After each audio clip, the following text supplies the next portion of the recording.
All right, so today we're doing a little bit of maintenance on our Dyna SC-15.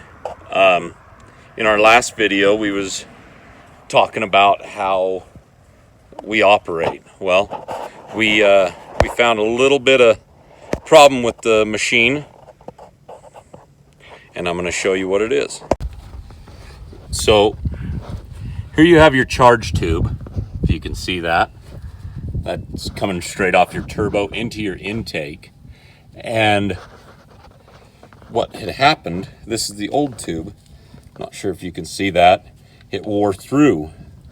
The PCV valve, that plastic was actually rubbing right here on it. I let Dyna know within a couple days I had a new one. To get by, I just simply slid that up. Good friend of mine helped me with that.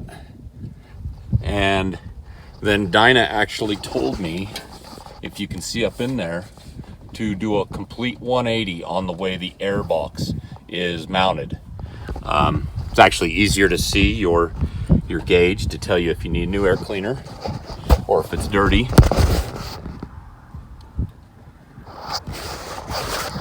So we did a couple simple repairs. This charge tube did not blow out on us, but it was pretty close to being rubbed all the way raw. The other thing, we got a code the other day on the fuel system. Now, what we have here is an pickup, vent, and return. And we got a code saying hot fuel system. It was just a warning. It said we could proceed. What I did was I had my son blow on the fuel tank and the fuel filter with a air compressor, or my backpack blower. Anyways, letting Dyna know, they told me this intake, or this tube that was hooked to the bottom of the fitting needed to be cut, because what they believe is happening is when you have your fuel coming in, you are returning hot fuel to the bottom of the fuel tank and right next to your pickup.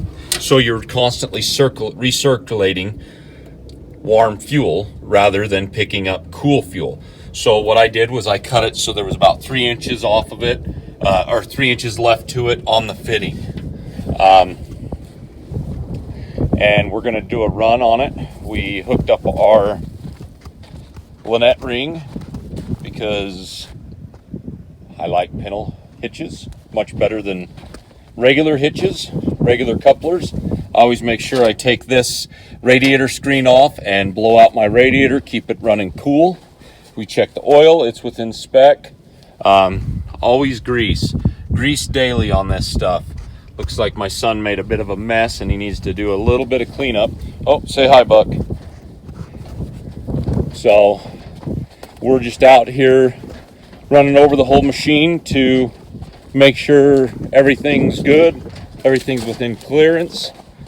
We might get some rain. I felt a couple drops. Make sure that we clean this stuff off.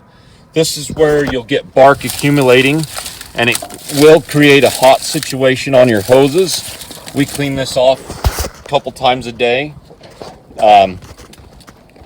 Just go through and make sure everything's clean. Make sure there's nothing hanging on any of your electrical. Make sure that there's nothing hanging on hoses, because, well, you don't want fire hazards, and it's easier to keep up on it than to and clean it periodically than to try and do it all at one time. So we'll come back over here. There's another spot over here where things tend to accumulate. This weekend, I'm going to be working on a better chute system for this. I have a couple ideas I'm going to try out. This works pretty well, but you can see we still get some material on the ground, which is just going to be the nature of the beast. Behind your hydraulic pump, or fuel, your hydraulic filter, there's another area where things tend to accumulate. Make sure that's all cleaned up. Nothing seems to accumulate through here. There's enough openness. We have where our bar saw is. Make sure you're keeping your chain tensioned. Make sure you're keeping your bar oil full, and make sure your chains are sharp. Here's some dole chains that I'm going to go sharpen here before long. And then we still have some logs we got to lay out. Excuse me, logs we have to lay out and buck them up. These logs here, you can see how long of a log we're keeping on this one right now. If we put butt towards the saw, we can do close to a 28 to 30 foot log. And I don't run them big. We try to keep them smaller. These are some logs that we had bucked up the other day. Haven't got to processing them yet. But as you can see, with these long straight logs like this, well, don't look at that one. It's not quite as long and straight. Still pretty good. But with these long straight logs, there's a lot of production to be had. A guy can really go to town sawing and splitting these. We have some totes over here that we need to work on. As you can see in the background next to our pallet pile, we have totes that need to be turned into our firewood gaylords. This one looks like it's got a couple pig's ears on it that need to get bump the knots off on. Here's our Kubota bucket. This is nice because it doesn't pick up a lot of dirt, but you can still grapple firewood. It's great for loading. 7 of these full scoops equals out to a little bit over 1 quart actually. Apparently Buck found something to go to town with. Not sure what he's doing out here. What are you doing, Buck? Buck. All right. Well, that about wraps it up, guys.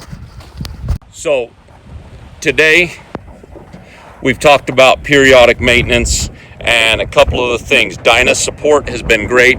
I had another warranty issue with the saw tensioner, and we actually got it taken care of right away as well. Right in here is where the saw tensioner would be, and it had stripped out. So just to get by, I drilled it and I put a new set of threads to it, just tapped it out.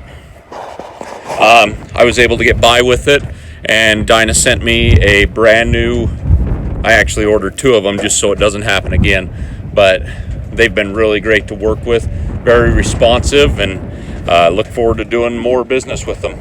Maybe a tumbler one of these days. All right, guys, take it easy. Appreciate you. Thanks.